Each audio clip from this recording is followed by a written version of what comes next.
Hi hello welcome to Prathu channel. నేను మీ లక్ష్మిని మాట్లాడుతున్నానండి. హాయ్ అండి, అందరూ ఎలా ఉన్నారు? బాగున్నారా? నేనైతే చాలా బాగున్నాను. ఈరోజు నేను మార్నింగ్ బ్రేక్ఫాస్ట్ కింద మినప బోండాలు వేస్తున్నానండి. మినపప్పు నెక్స్ట్ దీనిలో మైదా మిక్స్ చేస్తున్నానండి, అందుకనే మినప బోండాలు అన్నాను నేను. ఇప్పుడు ఫస్ట్గా ఒక బౌల్ తీసుకొని బౌల్లోకి మినపప్పు వేయాలండి.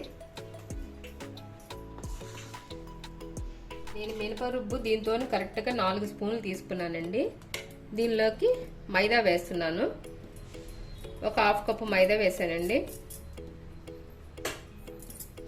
ఇప్పుడు వీటిలోకి జీలకర్ర, పచ్చిమిర్చి, కొత్తిమీర, కానీ ఇలా 2 మిక్స్ చేసి వేస్తే చాలా బాగుంటుందండి. ఇప్పుడు తగినంత సాల్ట్,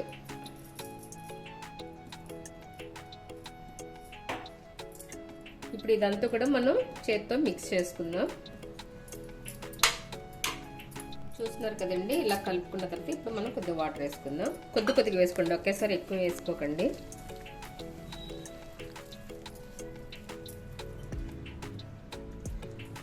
ఉల్లిపాయ ఇష్టపడే వాళ్ళు ఉల్లిపాయ కూడా వేసుకోవచ్చండి, నేనైతే ఉల్లిపాయ వేయట్లేదు.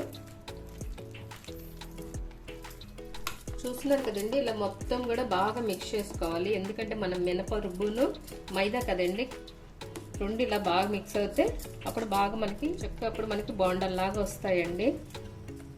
ఇలా బాగా ఒక 5 మినిట్స్ బాగా కలుపుకోవాలండి. నేను కలిపేసుకున్నాను, చూసారా? ఈ విధంగా రావాలి. మనం వేసామంటే ముద్ద అలా పడాలండి. ఆల్రెడీ నేను స్టవ్ వెలిగించి కళాయి పెట్టుకుని ఆయిల్ కూడా హీట్ ఎక్కిందండి. ఆయిల్ వేసుకున్నాను. ఇప్పుడు ఒకటి వేసేసుకుందాం మనం. మన ఇష్టం అండి, మన సైజు చిన్నవి కావాలంటే చిన్న వేసుకోవచ్చు, పెద్దవి కావాలంటే పెద్ద వేసుకోవచ్చు.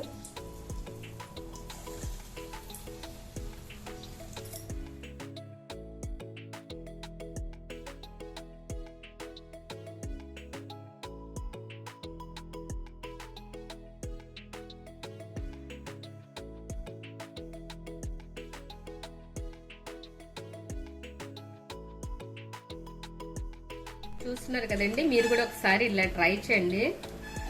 మినప రుబ్బులోని మన మైదా ఇలా మిక్స్ చేస్తే చాలా గుల్లగా వస్తాయండి. టేస్ట్ కూడా బాగుంటుంది. ఉల్లిపాయలు ఇష్టపడే వాళ్ళు కూడా వేసుకోండి. ఇప్పుడు నేను తీసేస్తున్నాను ఈ ప్లేట్లోకి. మనకి గోల్డెన్ కలర్లో కూడా వచ్చేసినాయి. ఇప్పుడు తీసేసుకోవటమే ప్లేట్లోకి. చూస్తున్నారు కదండి, మార్నింగ్ బ్రేక్ఫాస్ట్ కింద నేను ఈరోజు మినప బోండాలు వేసాను. సో మీరు కూడా ఇలా ట్రై చేసి టేస్ట్ ఎలాగుందో నాకు కంపల్సరీగా చెప్పండి. బోండా ఇష్టపడే వాళ్ళు ఈ విధంగా చేసుకోండి. మనకి 5 మినిట్స్ కల్లా అయిపోతుంది. చూసారా లోపల ఎంత గుల్లగా వచ్చిందో. మనం సోడా కూడా ఏమి వేయలేదు, త్వరగా అయిపోతుందండి. ఇలాగ మార్నింగ్ బ్రేక్ఫాస్ట్ కింద చేసి తినండి. టేస్ట్ అయితే చాలా బాగుంటుంది. మనం సమ్మర్లోని ఇలా తురుము పచ్చడి పెట్టుకుంటాం కదండి, దానిలో ముంచుకొని తినండి. టేస్ట్ అయితే అదిరిపోతుంది. నెక్స్ట్ మా ఛానల్ చూసే ప్రతి ఒక్కరికి పేరున థ్యాంక్స్ అండి. మమ్మల్ని ఇంకా ఎంకరేజ్ చేయండి. మీ సపోర్ట్ అనేది మాకు ఎప్పుడు ఇలాగే ఉండాలండి. ఓకే ఫ్రెండ్స్, చూస్తున్నారు కదా ఈరోజు చేసిన స్పెషల్ మినప బోండాలు. మీకు గనక నచ్చినట్టయితే లైక్ చేయండి, షేర్ చేయండి, కమెంట్ చేయండి. అలాగే సబ్స్క్రైబ్ చేయడం మాత్రం మర్చిపోకండి.